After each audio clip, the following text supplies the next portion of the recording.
Next part of the mental aspect of hitting that we want to talk about is what we call a PPA, and this is positive plate appearance. And this is something that I took from Clint Hurdle when he was manager of the Colorado Rockies. They posted that, and we've picked up on it and we've adapted it to our team. But there are 8 positive plate appearances, and we're going to talk a little bit about this. But rather than just being successful with a base hit 3 out of 10 times, there are other ways for you to be successful. And we chart this with our program. We pay attention, we chart it, we try to tell their kids what their percentages are from time to time.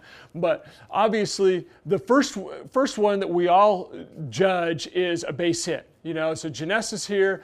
Obviously, the first thing that she wants to do, and she's our leadoff hitter, the most obvious way for her to be successful is a base hit. So she's looking for pitches that are in the middle of the plate, okay, that she can drive gap to gap. And she's a slapper as well as a hitter. So there's lots of ways that she can hit and get on.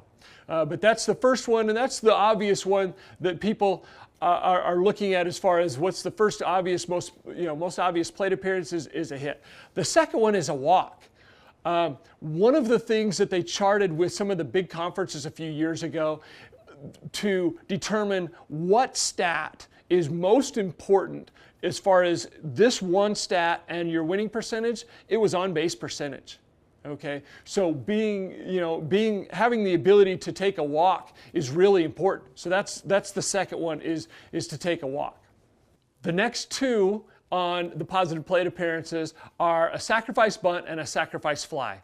Okay? We talk to our hitters all the time about, okay, sac bunt, okay, well when Janessa squares up here, the mechanics of a sac bunt, okay, obviously we want the barrel head higher than her hands, okay, this top hand to be sliding up here, okay, and you can see the barrel head is out in front of the plate, okay. What pitches are you looking for here? You're looking for a strike, okay, and you're looking for something that's not above your barrel head. Okay, so sac bunt, be able to get the ball fair, be able to have that bat out in front of the plate, okay, but this pitch, okay, unlike a lot of kids, okay, sac bunt means you're sacrificing your out to move a runner, okay, and most of the time in fast pitch we're bunting in first to second, possibly second to third, okay, but she's looking for a strike here to bunt that ball, okay, out here and to move that runner from first to second or second to third, okay, but you have to bunt strikes.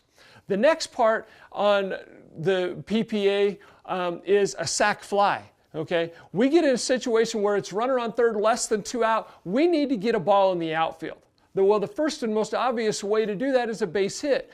But if you're not able to get a base hit, you're looking for a ball up in the zone that you can drive out into the outfield for a sacrifice fly so that runner can tag up and come home.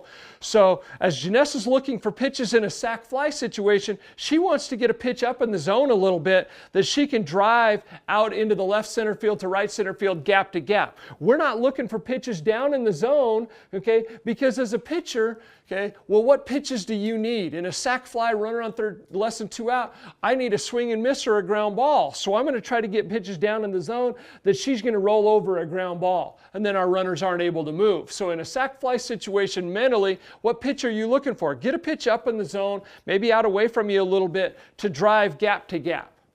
Number 5 on our list is hit by pitch or catcher interference. Now, catcher interference doesn't happen very often, but that's as Janessa swings, if she makes contact with the catcher's mitt, okay, that's obviously a way for her to get on base, okay? It's kind of like, an error or whatever, or being hit by a pitch.